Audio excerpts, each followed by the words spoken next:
안녕하세요. 저는 현재 꽤 큰 규모의 안경점을 운영하고 있는 한 집안의 가장이며, 제게는 아주 든든한 아들과 눈에 넣어도 아프지 않을 딸이 하나씩 있습니다.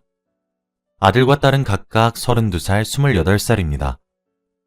제 아내는 저와 함께 안경점을 운영하고 있고, 자식들은 어느새 훌륭하게 자라서 어엿한 직장인이 되었습니다. 그 흔한 사춘기 하나 겪지 않고 올곧고 바르게 자라준 아이들은 정말 좋은 곳에 취업을 하게 되었고, 저희 부부의 길을 살려주었죠. 얼마나 자랑스러운 자식들인지 모를 겁니다. 그런데 어느 날이었습니다. 제 자식들은 둘 다 아직 미혼이었는데, 하루는 아들이 소개시켜주고 싶은 사람이 있다고 하더라고요. 직감적으로 아들은 연애를 하고 있나 보네 싶었죠. 아니나 다를까 그 주 주말에 집으로 데려온 낯선 사람의 정체는 아들 녀석의 여자친구였습니다. 딸아이는 마침 집을 비운 날이라서 딸아이를 제외하고 저희 식구들 모두가 아들 녀석의 여자친구를 보게 된 것이죠. 처음 뵙는다며 화사한 꽃다발과 과일 바구니를 든 채로 서 있는 아가씨를 보니 참 참하다 싶더군요. 단정하게 아래로 묶어 늘어뜨린 머리와 옷도 단아하게 입고 온 모습이 제 마음에 쏙 들더군요. 화사하게 웃으면서 초면에도 어머님, 아버님 하는 모습이 애교 있다 싶었습니다. 아들 녀석의 얼굴을 쳐다보고 있으니 입이 해벌쭉해져서 정신을 못 차리고 있더군요. 정말 제 아들 녀석이지만 그 꼴을 보고 있으니 귀엽기도 하고 한심하기도 하고 참 여러 가지 마음이 들더군요. 옆에 아내를 슬쩍 보니 아내의 얼굴에도 에휴 아들 자식 키워봤자 소용이 없다더니 라고 적혀있는 듯 했죠. 아들 녀석은 조용조용 연애를 하는 스타일이라 그런지 저희에게 소개를 해준 여자친구도 이번이 처음이었고 연애를 하는 줄도 몰랐거든요. 그런데 얼마나 만났냐는 질문에 무려 3년이 넘게 만났다고 하더라고요. 나이는 저희 딸아이랑 동갑이더군요. 어른에게 싹싹한 것이 저는 참 합격이다 싶었습니다. 그렇게 그날은 저희 집에 인사를 하러 온 시간이 늦은 점심때였기 때문에 저희 집 거실에서 차를 마시면서 과일을 먹으며 화기애애하게 얘기를 주고받았습니다. 그렇게 아가씨는 저녁이 되어서야 집을 나섰고 아들 녀석도 부랴부랴 데려다주는 것처럼 보이더군요. 그날 밤 딸아이가 집으로 들어와서 오빠를 붙잡고 닥달을 하더라고요. 아, 왜 나 없을 때 데려오는데? 야, 씨, 오빠한테. 아니, 그러게 네가 집에 있으시든가. 아, 짜증나. 사진이라도 보여줘. 아, 우리 자기야는 사진 잘 안 찍어서 없단 말이야. 다음에 또 데려올 테니까 그때까지 참으시지. 남매 사이에 우애가 워낙 좋다 보니까 참 귀엽더라고요. 딸아이는 자신의 오빠가 꽁꽁 숨기는 여자친구가 엄청나게 궁금한 듯한 눈치였어요. 그렇게 딸아이가 궁금해하며 몇 주가 지난 어느 주말, 아들 녀석이 여자친구를 또 데리고 온다고 하더군요. 그러면서 저희에게 결혼 이야기를 넌지시할 것이라며 언제를 주더라고요. 아들 녀석이 결혼할 나이가 되더니 기특하기도 하고 뭐 그랬습니다. 딸아이도 드디어 얼굴을 보는 거라며 기대를 가득하고 있는 듯 했어요. 그때 마침 초인종이 울렸고 아가씨는 또 양손 가득 무언가를 사왔더라고요. 저도 아내도 흐뭇했습니다. 가정교육을 잘 받았다는 생각도 들었고요. 딸아이는 오빠 여자친구 오면 바로 먹을 것을 거실로 내가겠다고 말하며 불이 나게 부엌을 향해 뛰어가더라고요. 그렇게 아가씨는 집 안으로 들어오고 저희 부부는 빈손으로 와도 되는데 뭘 이런 걸 또 사왔냐고 인사치레를 하고 화기애애한 분위기가 지속되어 가고 있었습니다. 그런데 바로 그때 어디서 쨍그랑 하는 소리가 울렸고 거실에 서 있던 저희 모두는 반사적으로 소리의 근원지 쪽을 쳐다봤습니다. 그곳에는 딸아이가 유리잔과 과일 접시를 담은 쟁반을 바닥에 떨어뜨려 깨뜨렸더군요. 저희 모두 사색이 되었죠. 야, 너 발에서 피 나잖아. 일로 와서 안겨봐. 아니 얘가 미쳤나? 너 정신 어디다 놓고 다녀? 유리 밟지 말고 천천히 안겨봐. 야, 너 피 많이 난다. 병원 가야겠네. 아들이 제일 먼저 정신을 차렸고 유리밭으로 엉망이 된 곳에서 무사히 동생을 안아 데리고 빠져나왔고 그렇게 딸아이의 상처를 보니 커다란 유리 조각이 발등 위에 박혀 피가 철철 나고 있었습니다. 그런데 딸의 분위기가 이상하더군요. 평소 유쾌한 성정의 아이이기도 하고 가족 중에서 막내라 엄살도 많이 심한 편인데 아프다는 말 한마디 하지 않은 채로 하얗게 질린 얼굴로 가만히 오빠 품에 안겨 있는 것 아니겠어요? 그제서야 저도 아내도 그리고 아들 녀석도 딸아이의 상태가 이상하다는 것을 감지했고 왜 그러냐고 딸아이에게 너나 할 것 없이 물어보기 시작했습니다. 딸아이는 나 발이 너무 아픈데 병원 먼저 가면 안 돼? 라고 작게 웅얼거리듯 이야기를 했고 아내는 밑에 차에 시동을 걸겠다고 현관을 나섰고 딸아이는 아들 녀석의 등에 엎여서 나가고 있었습니다. 저는 집은 제가 정리하겠다고 했고 아들 녀석의 여자친구에게도 미안하다고 양해를 구했어요. 다들 딸의 발에서 철철 나오고 있는 피에 너무 놀라 패닉이었거든요. 아내와 아들은 정신없이 나가서 모르겠지만 저는 집에서 아가씨와 남겨져 있었습니다. 저도 딸아이의 상태가 너무 걱정스러웠지만 집안 전체에 퍼져 있는 유리 조각을 치워야 할 것 같았거든요.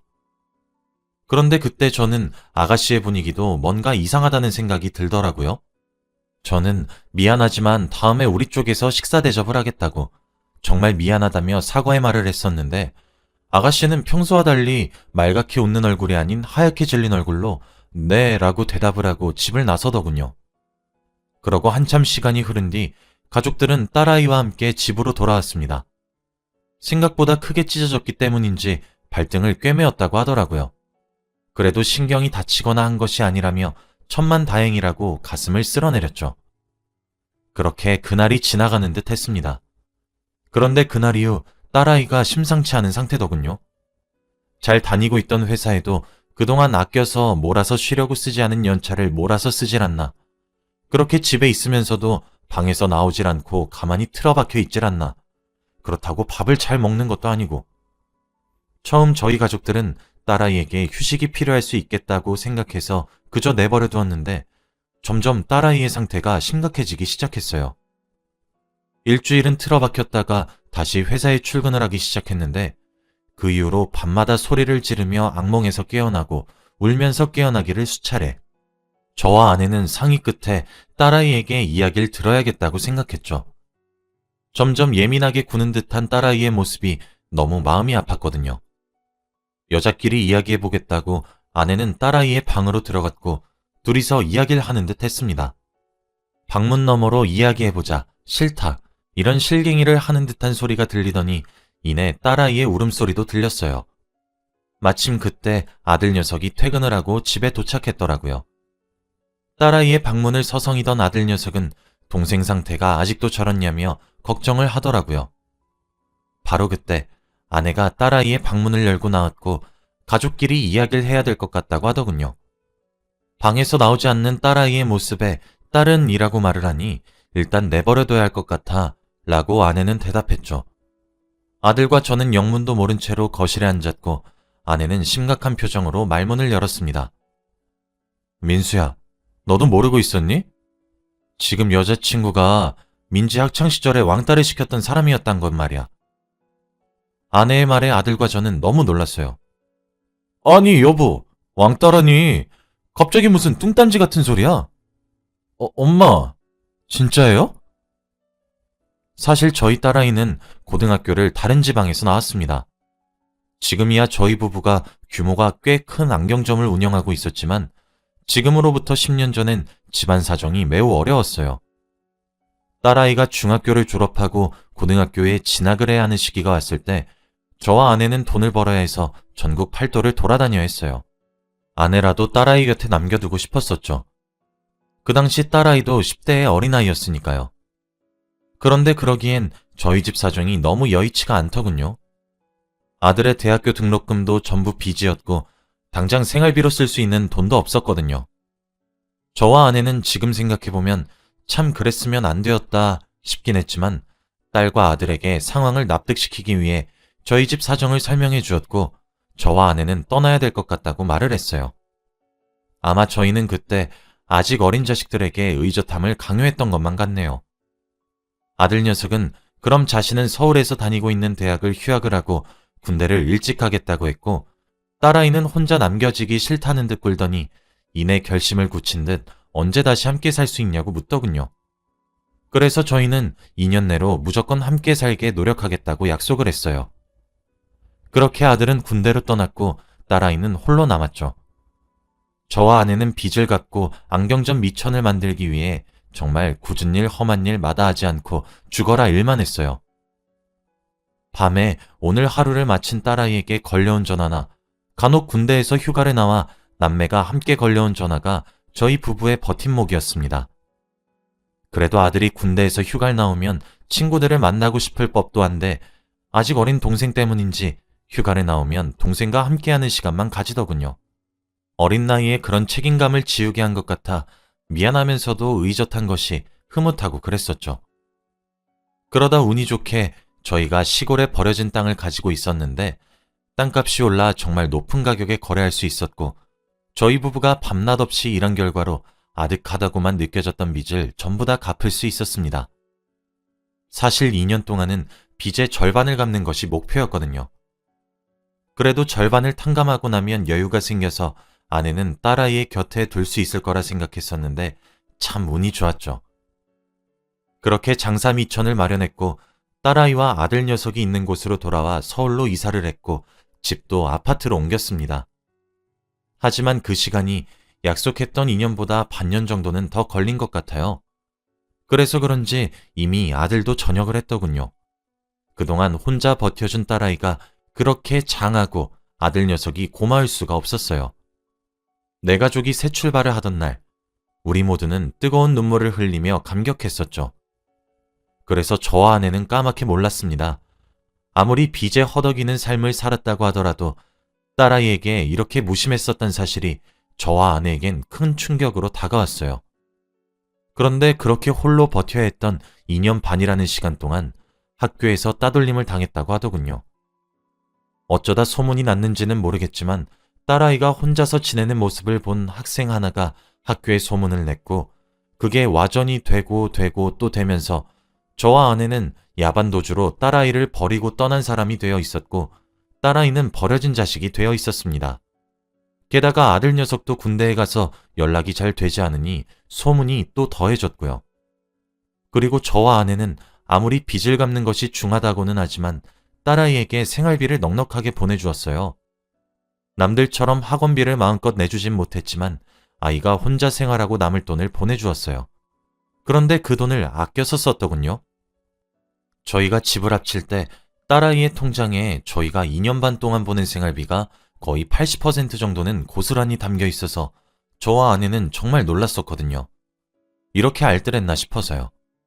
그런데 알고 보니 저와 아내가 그렇게 고생해서 보내준 큰 돈을 딸아이는 막 쓸 수가 없어서 아르바이트를 했나 보더라고요.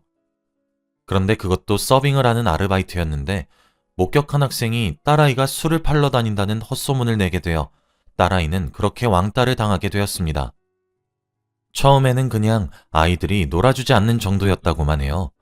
그런데 점점 시간이 지날수록 괴롭힘의 정도가 심해졌고 폭행을 당하기까지 했다더군요.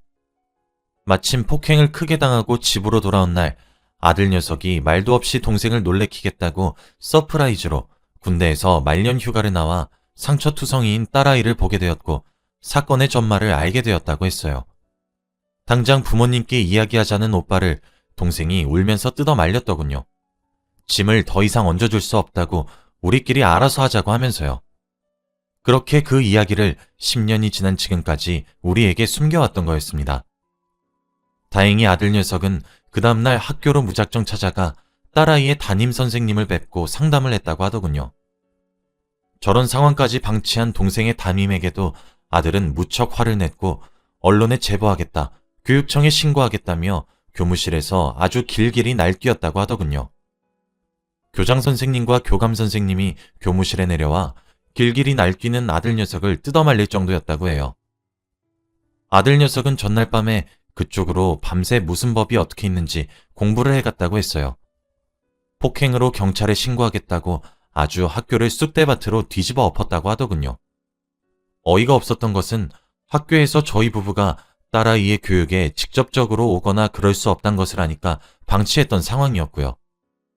그러니까 상황이 그렇게 되도록 별다른 조치를 취하지 않은 것이었겠죠.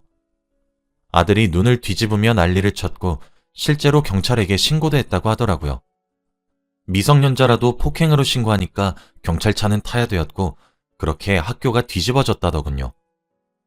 학교에서는 일이 커지는 것을 막기 위해 아들과 딸아이를 데리고 상담을 했다고 해요. 아들 녀석은 안 그래도 동생을 끔찍하게 아끼는데 자기보다 어린 동생이 몇 년간 이 짓을 당하고 있었다고 하니 속에서 얼마나 천불이 났겠나요? 괴롭혔던 가해 학생들도 전부 고3이었는데 딸아이를 건드리지 않는다고 하는 걸로는 절대 넘어가지 못하겠다고 학교폭력위원회를 열어줄 것을 요청했고 절대 사회봉사나 며칠 정학으로 끝나지 않고 무조건 학교를 전학시키라고 못을 박았대요. 가해 학생 부모로부터 자신의 아이들이 고3이니 제발 그것만은 말려달라고 했지만 씨알도 먹히지 않았고 아들 녀석은 정말 그렇게 가해 학생들을 강제 전학을 시켰습니다. 생활기록부에도 기록이 남을 테죠. 아들 녀석은 그때 그랬대요. 자신이 동생의 마지막 10대를 지옥처럼 보내게 해놓고 당신 자식들은 잘 살게 내버려 둘 줄 알았냐고요. 학교 측에서도 딸아이가 왕따 당한 시간이 실제로 길고 피해가 큰 상태였고 방치와 다름없이 내버려뒀기에 언론에다 제보하겠다는 아들 녀석의 말이 무서웠던 것인지 서둘러 보내버렸대요. 그리고 이 사실은 두 사람만 알기로 했다더군요. 다행히 아들 녀석이 성인이라 딸아이의 보호자 역할을 톡톡히 한 거죠. 아무리 그래도 부모인 저희에게 어째 연락 한 통 안 온 건가 했더니 딸아이가 신경 쓰게 하고 싶지 않아 학기 초에 부모님의 연락처를 적는 곳에 오빠 번호만 적었다더군요.